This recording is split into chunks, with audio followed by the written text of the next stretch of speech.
Okay, so I think we're live. I'm just going to check in the Facebook group that I can on my phone and see. Yeah. Wow, how about that? Yes, we're live. Fantastic. So hi. Hello. Hi. Welcome everyone who's watching live. And can you see, Liz? Then have you got a count on your side that you can see a couple of people are watching or not? Can I can't see. I can only see us in the yard. Okay, so a couple of people are watching, and welcome to everyone that's tuning in, and massive welcome to Liz Peters. Yeah, thank you so much, Liz, and I can't wait for this chat. I love Liz and I have known each other for a few years now, quite a few, 3, 4 years, and God, I love Liz's work, and often we collaborate on things, and I think you've been involved in each project that I put on just because gosh, yeah, I love your work and it's so powerful, and particularly for women. I've got a few rough notes, but I thought, gosh, earlier in this week in the mini-series, as you would have seen, I was having all these tech issues and I was sort of dealing with it and coming back on, and people were saying, my God, you're so, composed and you're dealing with this really well. And I thought, God, yeah, and that's a lesson that I have learned through working with you, how to mess up and it not be the end of the world. And actually that people are a bit sick of like polished experts, yeah, I think. And well, I certainly am not a polished expert. So I'll just introduce you, Liz. So Liz is an actress, she's an author, she's written a really great book called Own It, How to Boss Your Fears, Free Your Voice and Inspire the Room. So all about contacting confidence and stepping into leadership. And she is an improv teacher. Yeah, so she brings together all the lessons of improv into applying it to our lives and in this case to our business. So yeah, I thought that we would just get together and have a chat so that you can get to know Liz a little bit and hear about what she's going to be teaching. She's teaching one of the master classes on my Fearless Female Entrepreneur course, and she is herself a fearless female entrepreneur. So yeah, we've got no plans for this in true improv style. We're just gonna see where we roll. Yeah. So yeah, is there anything you'd like to say at this point, Liz, about you or about anything? Well, hello. That'll be my first word.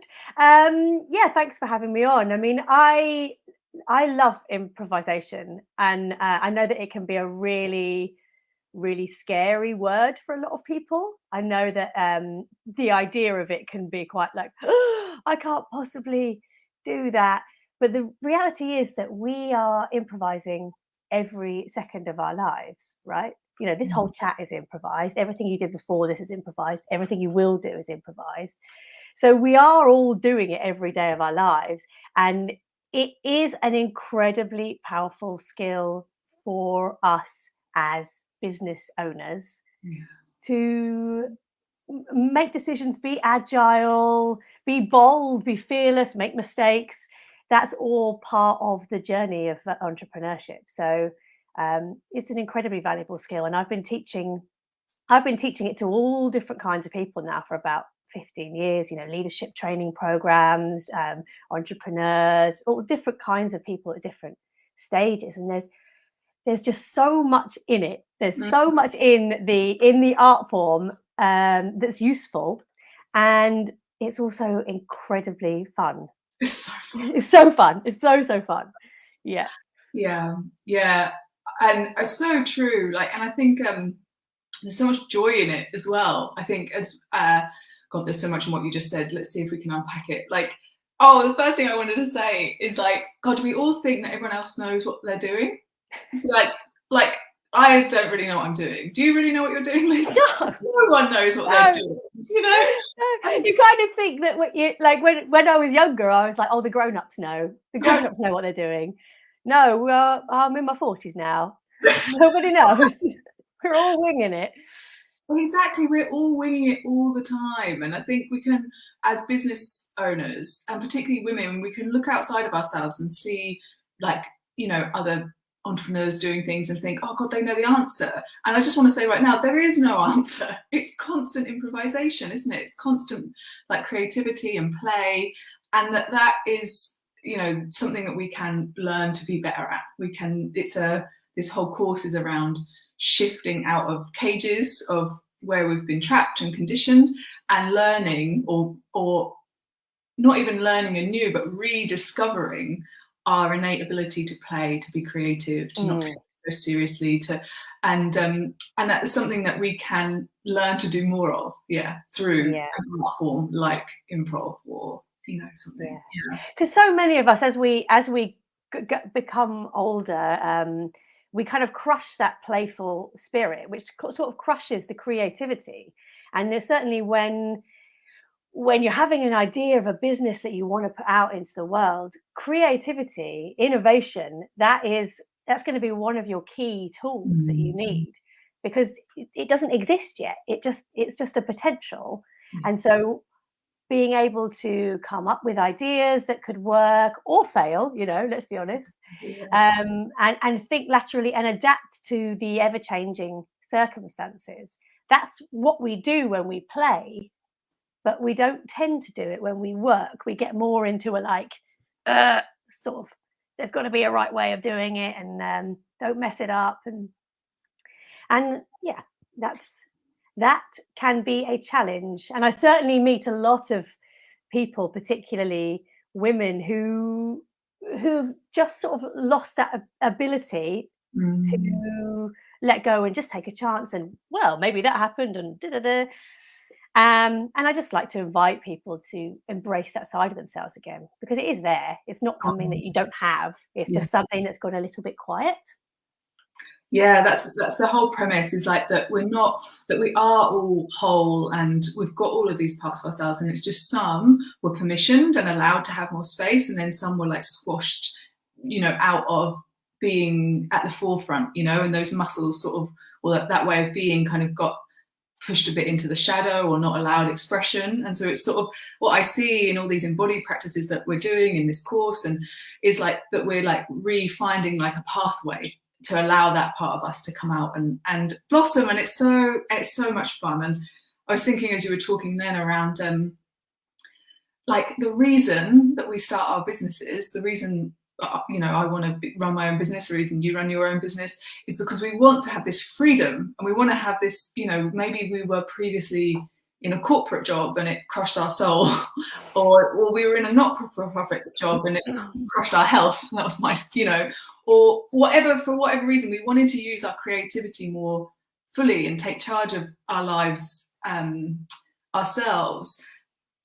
And we wanted to enjoy it. Like, that's the whole point. Like, we're here for such a short time, and yet we can start our businesses and it can all get a little bit like tight and actually very like kind of draining, or, you know, and it's just like, God, it doesn't have to be that way. And actually, what if we took a more playful approach and a more kind of spontaneous approach to it? What does that then open up? And I think that's even bigger for women, in terms of really allowing women the permission to refine their pleasure, to refine enjoyment, to you know, we can have all these ideas that we have to work very hard for anything that we get. And I'm not saying we don't work hard, but there's something about like, and we can enjoy it as we go, and actually that really brings something alive in us. Yeah. And what I love when I facilitate improvisation sessions for people, I love those moments where people surprise themselves, because you know, you kind of have an idea of like what you're going, or what you're capable of, or those kind of things, and then through the exercises you can uncover little other ideas and say things that you didn't think you'd come out with. And that element of surprise and uncovering, like, oh wow, there's more within me, there's more to express, and I can let it out in this playful place, and therefore translate what I use in that environment into the creative process of putting my stuff out there boldly, confidently. Yeah. I'm just gonna, we've got a couple of questions coming in, so do feel free to post your questions in, and we'll get to them at some point. But someone's just asking, what are you talking about? Like, what's the topic? So the topic today is, Liz is one of the guest teachers on my Fearless Female Entrepreneur course, and we're talking about how the lessons from improv can really support us as business women. So we're going to talk about play, we're going to talk about surprising ourselves, innovation, collaboration, yes and rather than either or, and who knows what, we're just making it up as we go along. So join us we're here for another 20 minutes chatting, so join us as we discover where this is going, right? So that's the next point I want to pick up on from what you just said around surprising ourselves. And sometimes it's very hard to surprise ourselves when we're trying to do it all on paper, when we're sort of stuck at home trying to figure it out. So there's something about the playing with other people and it being out in the world that we're in the midst of doing something, and then suddenly something arises and it's a surprise, and it's like it arose in the space, whether it came from you or me or the collaboration or something that was there. It came up and surprised us. And I think, again, for female business owners, entrepreneurs, it's like, God, I see so many women get stuck at the stage of I need to figure it all out. I need to have it all figured out before I put it out into the world, because it's so vulnerable, right? It's vulnerable, sort of seen in the process of creating. And yet, it's like until it's kind of out in the world and getting feedback and getting kind of a collaboration, whether it's with other people or whether it's with the community or the people that might use the product, or it's like it's not yet there. You can't be surprised or find the learning because you just stuck in your head. Yeah. So I just wanted to maybe touch on that like we can't figure it all out as an idea. It has to sort of be lived into being. Yeah. And it's worth saying, for some people, the word improvisation, they still might be going, what do you mean by that, right? So that it really just means creating something live in the moment with what you have available to you. So you have musical improvisation. I won't be teaching a jazz music workshop. That's not quite where we're going. But you have that where they're creating the music live in the moment. But the sort of thing that I'm talking about here is comedy improvisation or collaborative improvisation, where you're building off other people's ideas, you're embracing what is offered and then adding something to that. And that offer can come from another person, in a conversation or in a game that we might play, or it can come from the environment or the world or circumstance. Circumstances thrown us circumstance threw us COVID, and then we had to adapt and improvise and change in response to the current circumstances.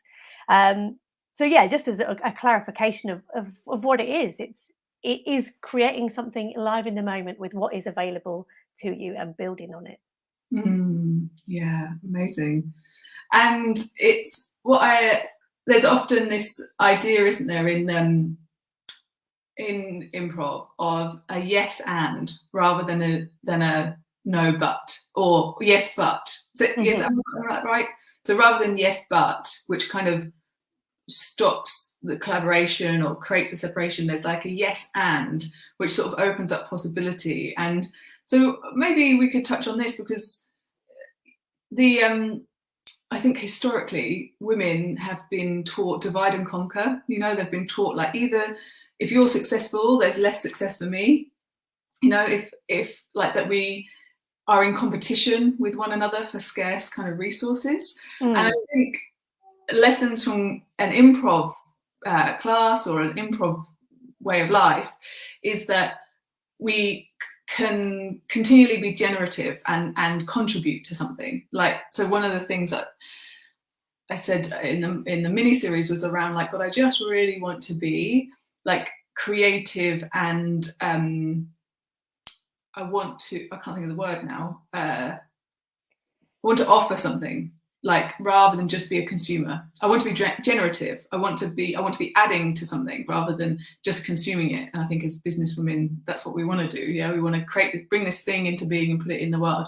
And it's like, I love the lesson from improv, which is like, yes and. So I bring this, and then you can yes and it. That's great. And I bring this. And then that comes back to me. Yes, and yes and, you know, and we can build something that's so much richer as a result. Yeah. For me, Yeah. that was a really tangible experience of abundance or possibility, rather than, but what if, you know? Yeah. Well, I mean, as you know from doing all your embodiment work, etc., we're all living in patterns and habits all the time. And some people have a habit of yes and, which I would call divergent thinking, which is the creative, generative, all possibilities. And some of us have a habit of yes but thinking, which is the more convergent analysis, critique way of being. And both these two ways of being are valuable and useful. Neither of them is right or wrong. And I think that's a key thing to notice. But they do produce different results. Right. So the divergent thinking, this yes and approach, that does generate and it does make more things possible. And the convergent thinking fine tunes and diminishes, right? Goes in and refines is more the word I would say. And so you're going to need to use both of those modes in your business. You can't just be wildly create. Wow, God, I created so much stuff. At some point, you have to be analytical and make some strategic and clear decisions. However, by practicing improv, in order to do improv, we have to put ourselves in this divergent thinking mode. And by practicing that, we can do it more easily, more readily. For many of us, we've become stuck in this convergent thinking, this yes, but kind of closing off, mode without even realizing it. And I think that is one of the beautiful things about doing improv is we can put a microscope on our habitual behavior and go, that's how I think and respond. That's how I tend to approach things. And that is the result. Yeah. If I try in this safe place where you can't get it wrong and, no one's going to go bankrupt, we're just in an improv environment, but we can start practicing this feeling of abundance, collaboration, divergence, and see where that takes us. And then we can spot our patterns. And when we're aware of our patterns, then we can choose. We can choose which mode do I want to be in. I know that Disney was very successful. Walt Disney made a lot of famous cartoons. I don't know if you know about him, but they used to have like different approaches for their creative process, and it successfully created a lot of stuff. And one of their processes was to separate out this divergent possibility, the yes and, wow, we can create a mouse and give it a bow tie and and they allowed that process to happen before they then allow the kind of okay, so what are the problems with this and how can we it's separating them out. Whereas we as adults tend to try and put those processes together, which is create and analyze, and it just doesn't allow us to blossom, right? So it's separating them out, recognizing your patterns around it, and seeing what that does to how you respond to things. Yeah, that's really great. That sort of thing, if you can't edit as you write, you just got to write, or you've got to just do the thing or come up with it and fine tune it. And sometimes that's like we have an offer and when we lead it once and then we take the feedback from it, and some people say like that these bits were really great, but that one I didn't really understand, or like we're learning all the time, aren't we? And then we're okay, so the next time I'll do that and I'll bring something else in and improve this offer, so it's constantly kind of in that state of creation, and like also what it makes me think is just like how we hit the sort of cage of our conditioning, as I call it, the cage of our fears, or how big we allow ourselves to dream. And it's like we hear about blue sky thinking and stuff, but actually sometimes I think we can we can put a limit on that before we even know it, you know, like we can think, this is the range of possibility in my life, and I'll just work within this, rather than like, but maybe I'll live in Paris and, you know, dance Argentino flat like tango, and you know, exactly, you know, so it's just sort of, and also what that then maybe in even that sort of imagining of something bigger will also tell us something that's underneath that imagining, which is important to us, you know. So maybe it's not about Paris, and it's not about the tango, but it is about some sort of like, I don't know, passion, and you know, but there's something in allowing ourselves to dream bigger, take it further, that then gives us clues. Yeah. What we want to do, and I think that's another lovely part of it, that embodying something that is maybe bigger than the cage that you've put yourself into, because in an improvisation session, it's all playfulness, it's all trying stuff out, so you can express yourself in ways that you wouldn't necessarily do in real life. It's like, okay, maybe I'm going to play that I'm like I'm a superhero, and what does it feel like to be a superhero? And then when you have that felt sense of like, that is something that I can adopt and be in this very light-hearted, low pressure environment. So therefore, that's a capability I have to bring that expression into the wider world.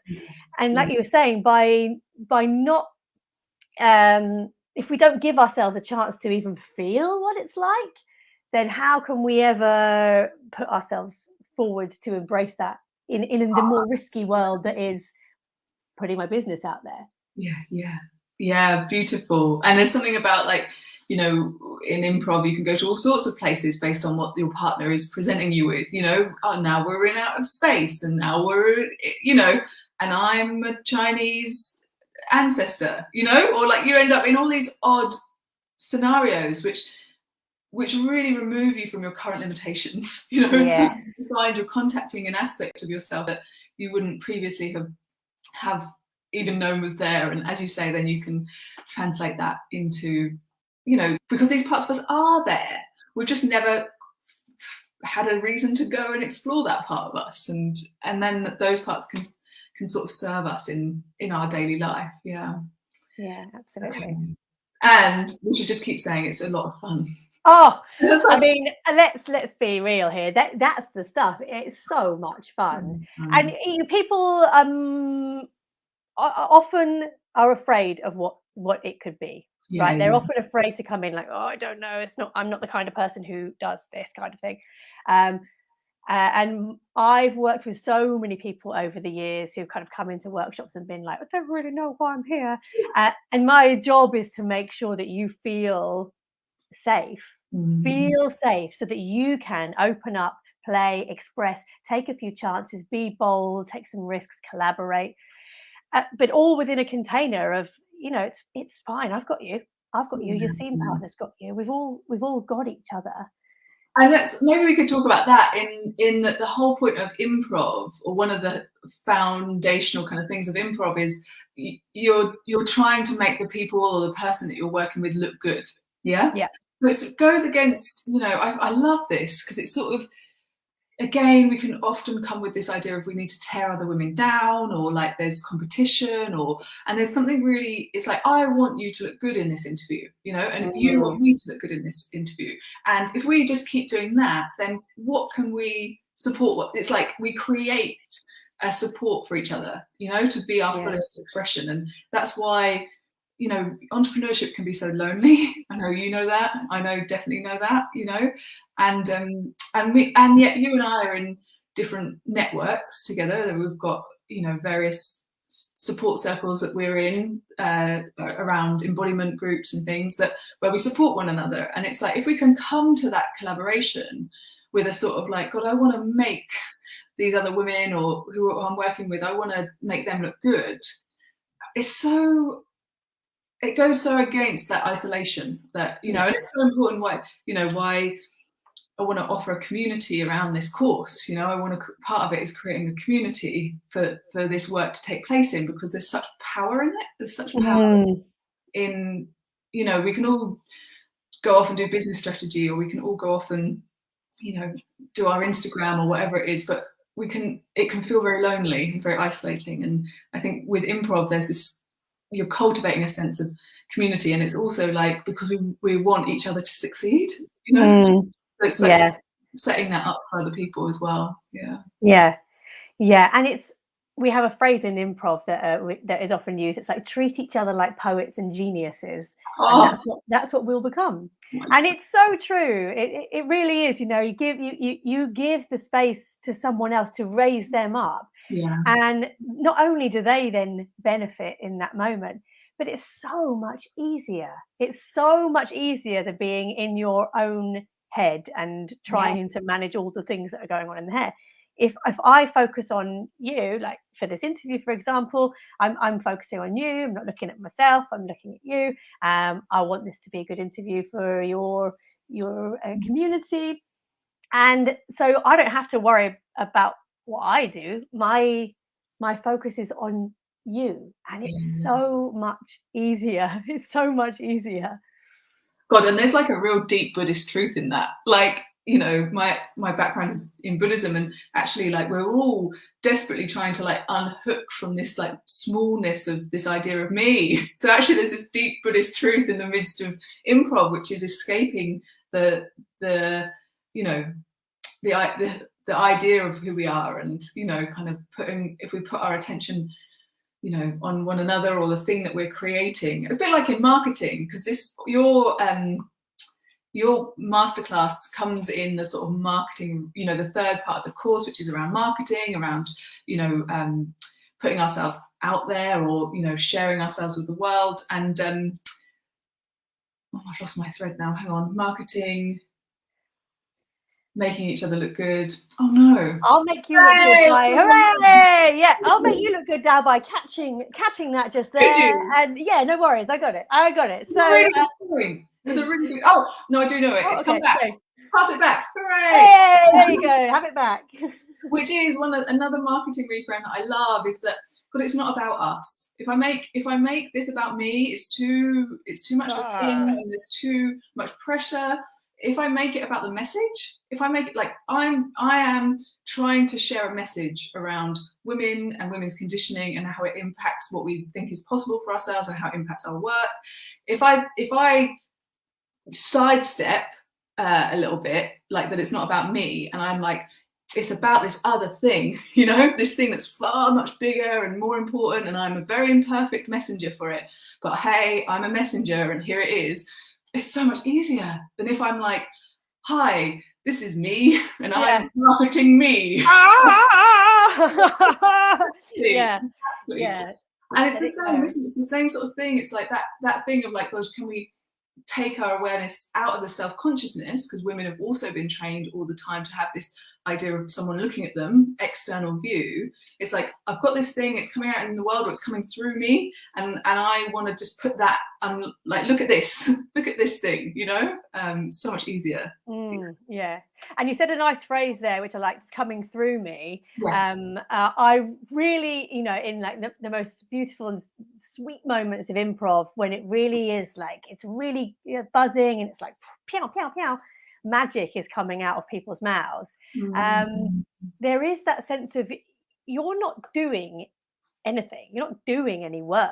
What you're doing is you are in a state of collaboration, presence, and ease, with which you are a channel with which stuff comes that you never expected to come from you.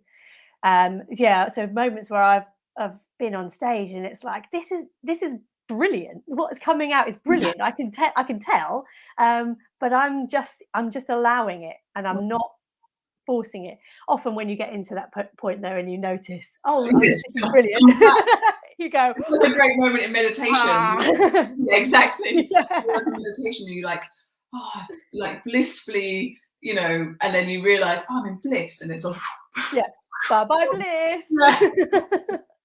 But yeah, amazing. And that makes me think of Elizabeth Gilbert and her work around, that we're not a genius, we have genius, or there's a genius coming through us. There is genius, and it is looking for an expression. And that given the right conditions, that can come into being, and it's not ours, we don't own it.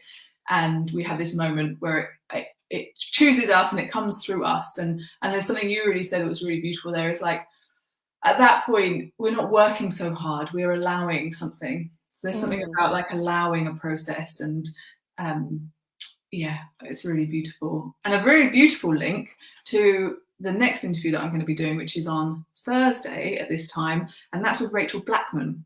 And she's going to come in and talk about the coming in and down into the sort of psyche, the soulfulness of the sort of not quite knowing what the thing is that wants to be born, that sort of realm of,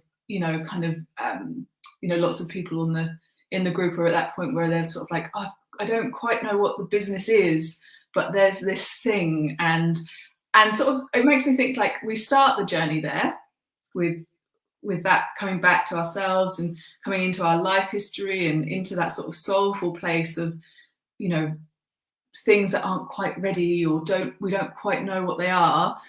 And then it ends with putting that out in the world, and we're sort of I sort of felt like, oh, we were just caretakers for that journey. There's something, and it comes out, and we have to sort of take hold of it in the middle and guide it, and at all stages we can like loosen the need to know, the need to know what happens, or and then it's playful and creative, and also when you move your body in different ways, just to come back to this, like you're in each of these stages, you're going to be generating different ideas, different thoughts, because as you move, as you do something differently, lots of people experience this in the 5-day mini series, like having aha moments, and it's like, yes, because your body is permissioning you to think differently, and it's just really beautiful.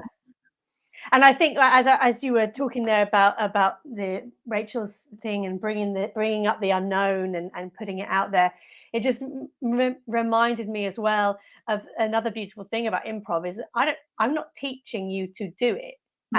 All I'm doing is facilitating you to remove the blocks that are stopping that creative flow and that collaborative, like, open willingness.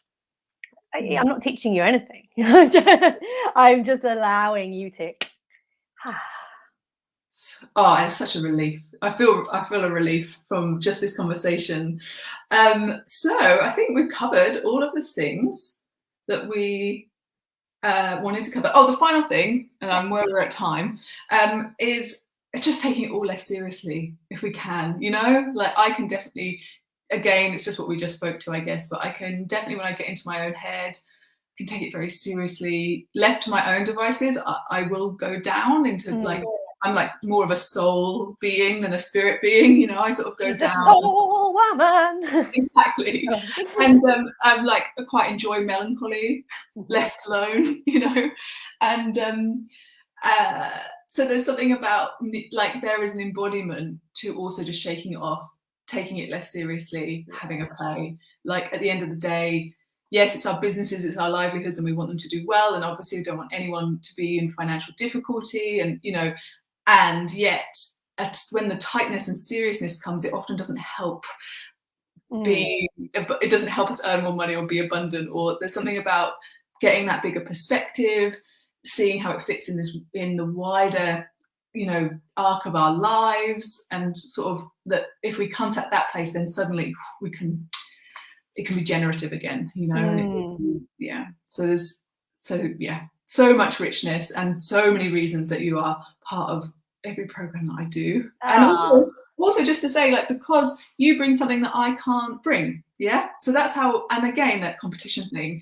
is like, well, actually I can't give what Liz gives. Like I just don't have those skills. Like I have other skills, beautiful skills, but there's such uniqueness in what Liz brings. And I think we shouldn't be afraid as business owners to know what our weaknesses are and allow someone else to step in and do that, you know, because our offers and everything is so much richer for it. Yeah. Absolutely. Collaboration. I mean, that is it, isn't it? You know, you're bringing a brick, I'm bringing a brick, and together we build a house. It's gonna be a fabulous house, and it's gonna be on the moon. And you're gonna be Chinese, and I will be I don't know, an ostrich. Yeah, you'll be an ostrich with a crown on your head. Obviously, clearly. Yeah, of course, because you're very regal. You'll have to do it on one leg though, because that's what ostriches do, right? They're one-legged. Yeah, and we'll be eating brioche. Oh, fancy. I'm looking forward to it.